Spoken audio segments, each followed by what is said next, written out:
Now, one problem is there. A solid sphere of radius r is gently placed on a rough horizontal ground with an initial angular velocity omega naught. Now, this is the solid sphere of radius r, right? This is the solid sphere and having radius r. With an initial angular velocity omega naught and no linear velocity. ध्यान दीजिए, initial angular velocity omega naught है इसका, ये role कर रहा है ये, and it is gently placed on the this ground, with no linear velocity. If coefficient of friction is mu, find the time t when slipping stop. Slipping stop means when pure rolling starts. तो आपको time बताना है कि जब pure rolling कब start होगी, वो time calculate करना है. And in addition state the linear velocity v and angular velocity omega at the end of slipping. कि जब प्योर रोलिंग स्टार्ट हो जाएगा, जब स्लिपिंग फिनिश्ड होगी, उस समय what will be linear velocity and angular velocity of the body. तो देखिए, जैसा पीछे वाले प्रॉब्लम में बता दिए हैं. नाउ सबसे पहले हम आपको डिसाइड करना है कि ओमेगा नॉट इनिशियल वेलोसिटी है, ये स्पिनिंग कर रहा है, और लिनियर वेलोसिटी है नहीं, मतलब v जीरो है. इसका मतलब कि क्या है कि v is less than r omega वाला केस है, v is less than r omega. तो क्या करेगा फ्रिक्शन, क्या करेगा friction, it will favour the v है नहीं, तो फ्रिक्शन क्या करेगा, इसको ट्रांसलेशनल स्पीड देगा, and at the same time torque due to friction इस एंगुलर स्पीड को कम करेगा. क्योंकि देखिए फ्रिक्शन का मेन रोल क्या है, मेन रोल फ्रिक्शन का है टू एस्टेब्लिश प्योर रोलिंग. तो इसलिए फ्रिक्शन फॉरवर्ड डायरेक्शन में होगा. अब देखिए, जब फ्रिक्शन फॉरवर्ड डायरेक्शन में होगा तो क्या करेगा, ये एक्सीलरेट करेगा बॉडी को, and what will be acceleration, this acceleration will be equal to f by m. Acceleration will be equal to f by m. f कितना होगा, अगर इसका मास m है, ठीक है, तो mu mg, coefficient of friction mu है, तो this will be mu mg divided by m. So this will be equal to कितना हो जाएगा, mu g. Acceleration will be equal to mu g. And what for torque due to friction, देखिए torque due to friction कितना हो जाएगा, f into r, and this must be equal to I alpha, and therefore alpha will be equal to angular retardation. अब देखिए torque due to friction क्या हो रहा है, it is against the angular velocity, तो क्या करेगा, it will produce angular retardation. तो alpha will be equal to minus कितना, tau by I, that is f into r by I. और I क्या है, स्फीयर का मोमेंट ऑफ इनर्शिया है, I is moment of inertia of sphere. तो f का value रख दीजिए, f का वैल्यू कितना है, mu mg minus mu mg into are divided by 2/5 mr square. देखिए इस r से ये r स्क्वायर कट गया, और ये कितना हो जाएगा, this will be equal to, देखिए 5 ऊपर चला जाएगा, this will be equal to how much, देखिए 5/2 हो गया, यहां से 5/2 m से m कैंसिल हो गया, तो this is minus 5/2 mu g upon 2r, 5/2 mu g upon r, right. So this is the angular retardation. This will be the angular retardation, right? अब suppose pure rolling start after time t. Pure rolling start after time t.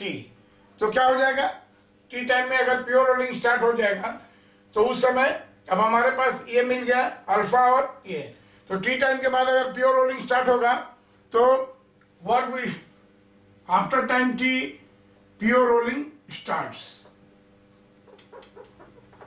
Right तो क्या होगा, velocity क्या हो जाएगी उस समय, this v will be equal to initial velocity तो जीरो था, तो 0 प्लस at, और a कितना है, this is mu g t.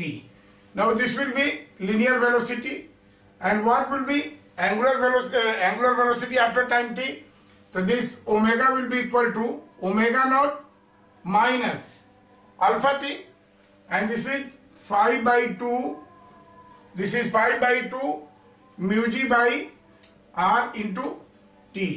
This will be the equation number 2, right? This will be equation number 2. So when pure rolling start, क्या हो जाएगा, when pure rolling start, V will be equal to R omega, right? V will be equal to R omega. When pure rolling starts, V will be equal to R omega, and therefore V कितना हो गया? Mu gt.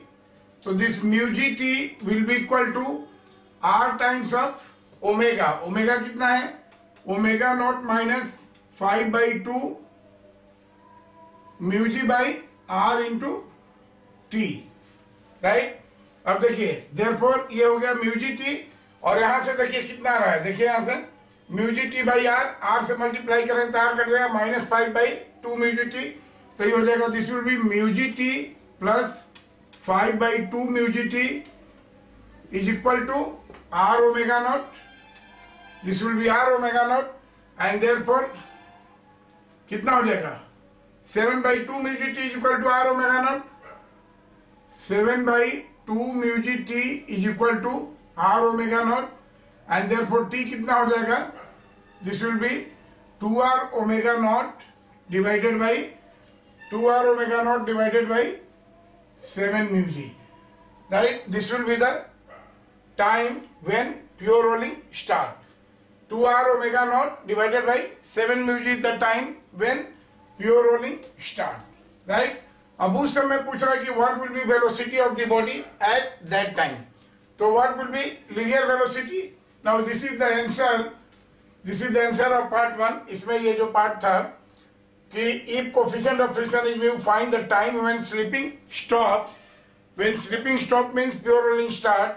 So the slipping will stop after time 2R omega naught by 7 mu g, and in addition state the linear velocity and angular velocity omega at the end of slipping.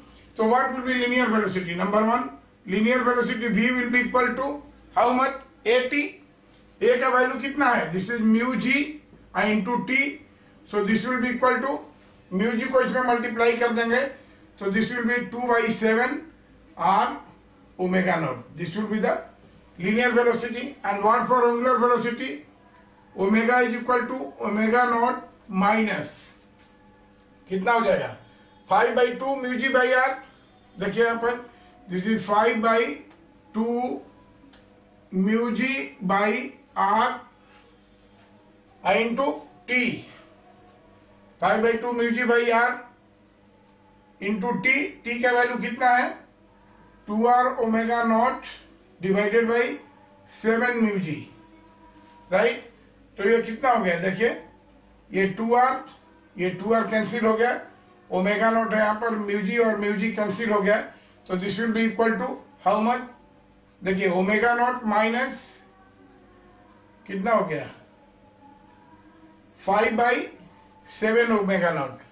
Omega naught minus 5 by 7 omega naught, तो 7 minus 5 that is 2 by 7 omega naught.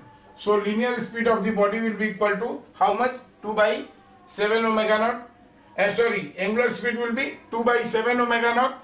Linear speed will be linear speed also will be 2 by 7 R omega naught, and angular speed 2 by 7 omega naught, and time will be equal to 2R omega naught by 7 mu g. Okay.